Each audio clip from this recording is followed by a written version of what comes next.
Sholat tapi pikirannya pikiran melayang. Begini jawaban Rasulullah yang menggetarkan hati. Pada suatu majelis Rasulullah, suasana terasa begitu tenang. Para sahabat duduk melingkar menyimak setiap perkataan beliau dengan penuh perhatian. Namun, di antara mereka, ada seorang sahabat yang tampak gelisah. Jemarinya saling menggenggam, matanya menunduk, dan napasnya terasa berat. Setelah beberapa saat ragu, ia akhirnya mengangkat wajah dan berkata dengan suara lirih, "Wahai Rasulullah, aku ingin bertanya, tetapi aku khawatir pertanyaanku ini akan membuatku semakin malu di hadapan Allah." Rasulullah pun tersenyum lembut, menatapnya penuh kasih sayang.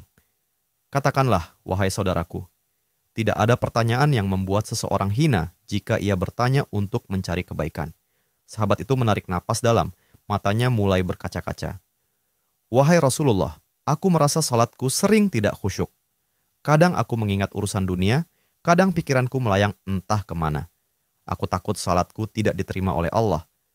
Apakah dengan salat seperti itu, aku tetap mendapatkan pahala?" Suasana majelis seketika menjadi hening. Para sahabat lainnya ikut menunduk, merasakan kegelisahan yang sama. Mereka tahu betapa beratnya pertanyaan itu. Namun, yang terjadi setelahnya benar-benar di luar dugaan. Rasulullah tidak langsung menjawab. Beliau menatap sahabat itu dengan penuh kelembutan. Lalu tiba-tiba air mata mulai membasahi pipi beliau. Para sahabat terkejut. Mereka jarang melihat Rasulullah menangis dalam situasi seperti ini. Dengan suara bergetar, beliau berkata, "Demi zat yang jiwaku berada di tangannya, sungguh setan tidak akan pernah berhenti berusaha mencuri bagian dari sholat seorang hamba hingga ia teralihkan. Tetapi ketahuilah, Allah tetap melihat usahamu." Rasulullah menarik napas dalam, lalu melanjutkan, "Wahai saudaraku, jika engkau meninggalkan salat hanya karena takut tidak khusyuk, maka setan akan menang. Tetapi jika engkau tetap berusaha salat meski pikiranmu teralihkan, ketahuilah bahwa setiap kali engkau berusaha kembali kepada Allah dalam salatmu, saat itulah Allah menyambutmu." Mendengar itu, sahabat tersebut tak mampu menahan tangis. Begitu pula para sahabat lainnya. Kemudian Rasulullah melanjutkan dengan penuh kelembutan. Bayangkan seorang ibu yang melihat anaknya berjalan ke arahnya, tetapi anak itu sering jatuh dan tersandung. Apakah sang ibu akan marah? Tidak.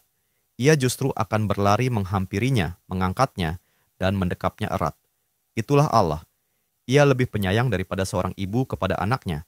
Selama engkau terus kembali, Allah akan selalu menerimamu. Air mata mengalir di pipi sahabat itu. Kata-kata Rasulullah begitu menusuk hatinya. Sejak hari itu, ia tidak lagi putus asa dalam sholatnya.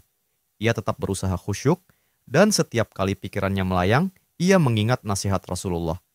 Setiap kali engkau berusaha kembali, saat itulah Allah menyambutmu. Jangan pernah berhenti. Berusaha.